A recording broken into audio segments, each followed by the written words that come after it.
Jésus-Christ a tout payé. Quelquefois, nous marchons, nous avançons avec beaucoup de difficultés sur cette terre, mais je vous assure que Jésus a tout payé. Je ne dis pas que nous n'avons pas des moments difficiles, mais rappelons-nous que Jésus a tout payé.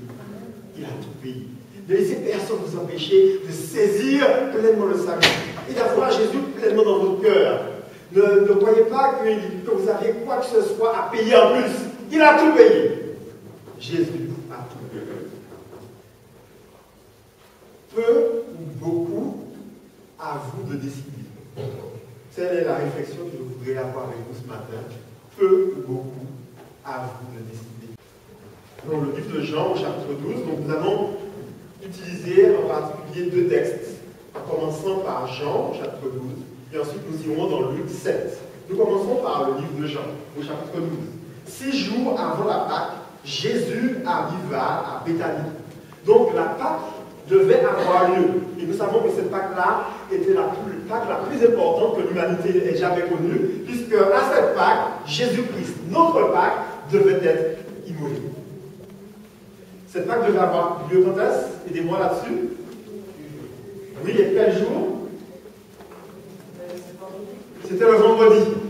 Mais d'après le livre de l'Exode, au chapitre 12, on devait commencer à prendre l'agneau, enfin à immoler l'agneau, dès le soir du 14e jour, c'est-à-dire le jeudi.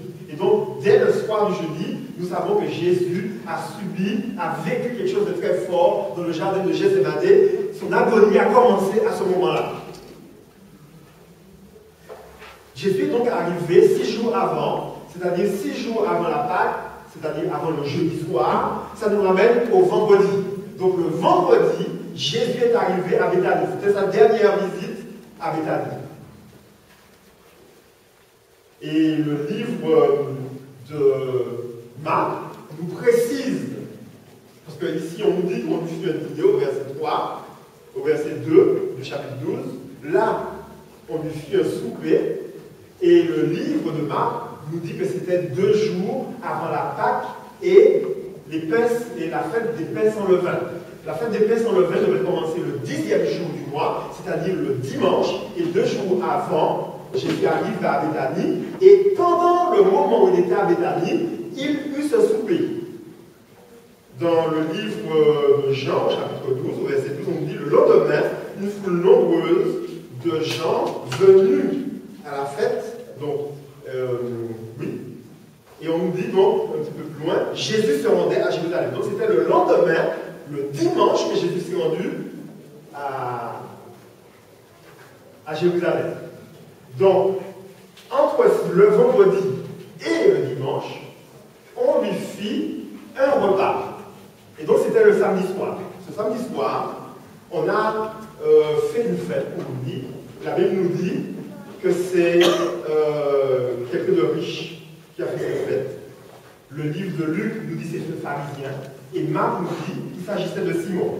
Donc, nous voyons ici maintenant les individus, les personnages qui étaient présents, les principaux personnages présents à ce souper. Il y avait plusieurs personnes, mais particulièrement, on nous parle de Lazare. Lazare était de ceux qui se trouvaient à table.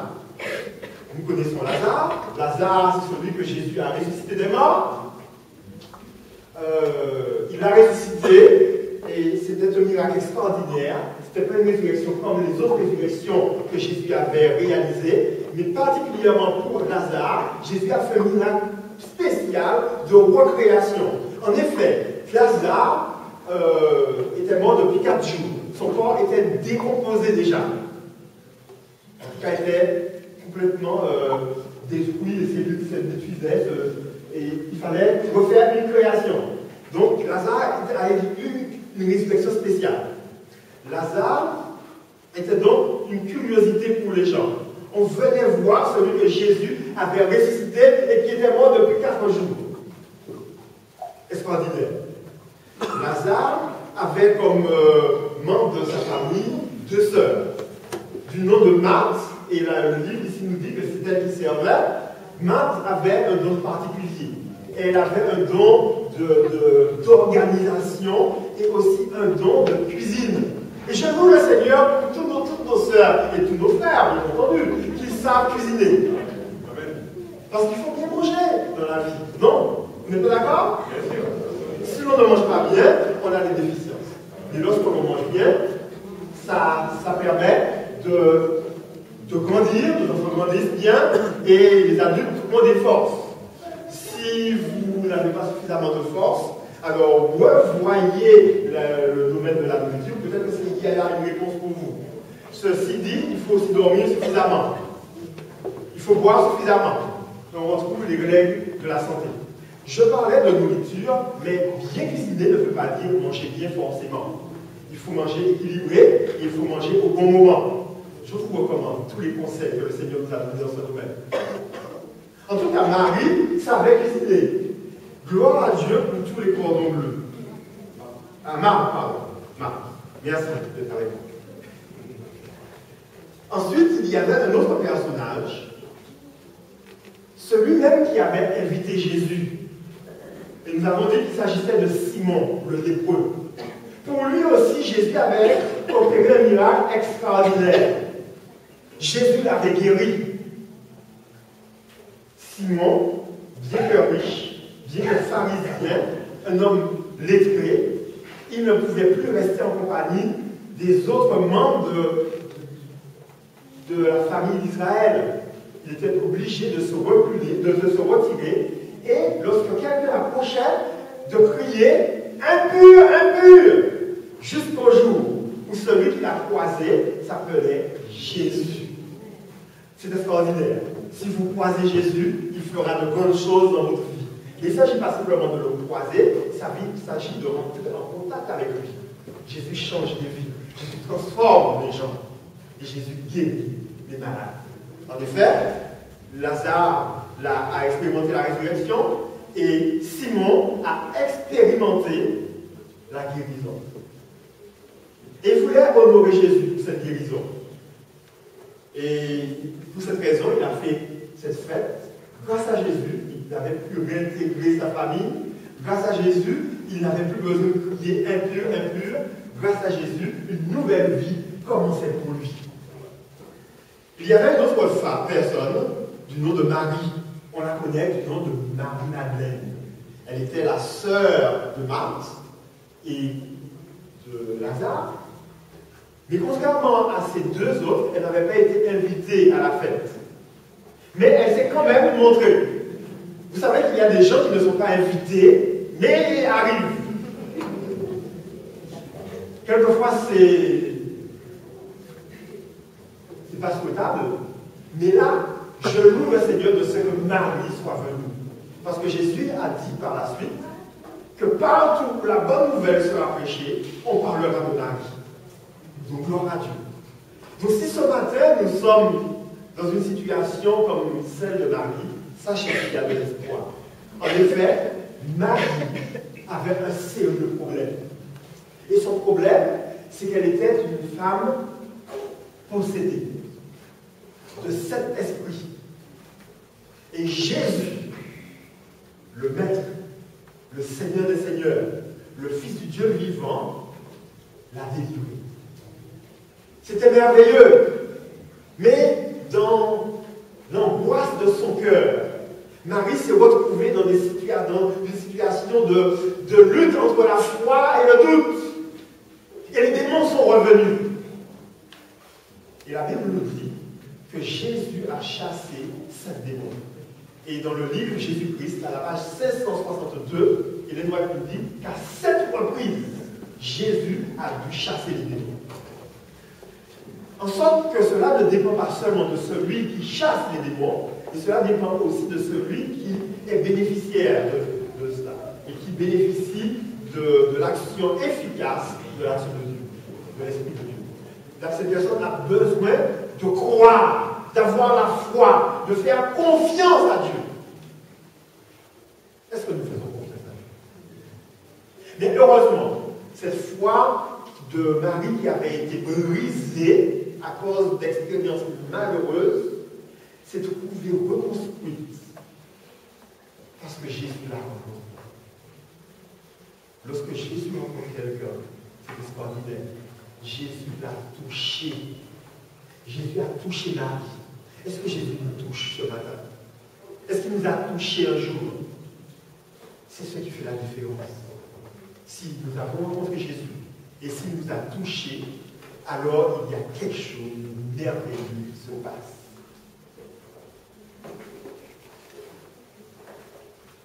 Cette femme n'a pas été invitée parce qu'elle était considérée comme une femme de mauvaise vie, mais elle n'a pas regardé à cela. Elle est venue quand même. Et alors qu'ils étaient à table, elle est venue avec un parfum. Elle avait économisé pour cela. Et son parfum était un parfum de nard de grand prix. Elle avait environ un demi-litre de ce parfum. Je parle de parfum, je ne parle pas d'eau de toilette, ni d'eau de parfum. Nous aimons bien mettre un peu de parfum sur nous. Nous sœurs, n'est-ce pas vrai? Les frères aussi, certains frères aussi. Mais certaines personnes mettent trop de parfum. Et ça nous incommode. Et si vous avez une allergie, alors là. Mais le parfum qu'elle a utilisé, c'était du concentré. Elle a dépensé une forte somme d'argent. Mais Simon regardait. Il y avait les autres qui regardaient.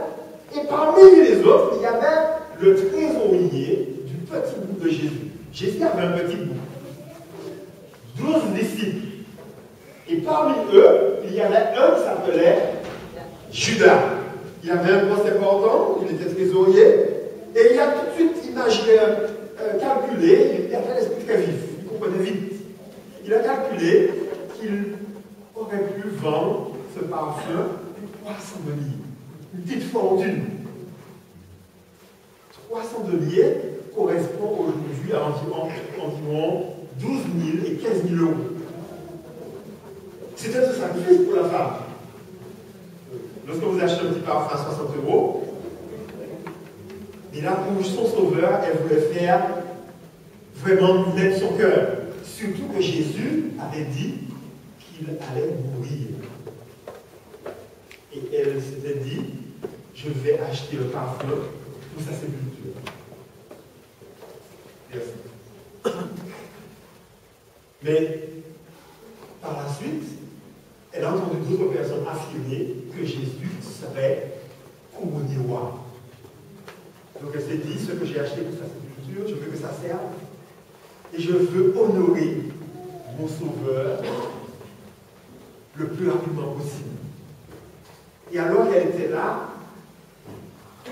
qu'elle entendait les paroles du Christ, et que cela résonnait dans son cœur, et que les gens étaient venus par curiosité, beaucoup en tout cas par curiosité, pour voir celui que Jésus avait ressuscité des morts, et d'autres, pour entendre encore d'autres paroles du Christ, elle n'a pu empêcher son cœur de répondre à l'influence de l'Esprit et d'avancer vers Jésus et de répandre sur lui le pardon.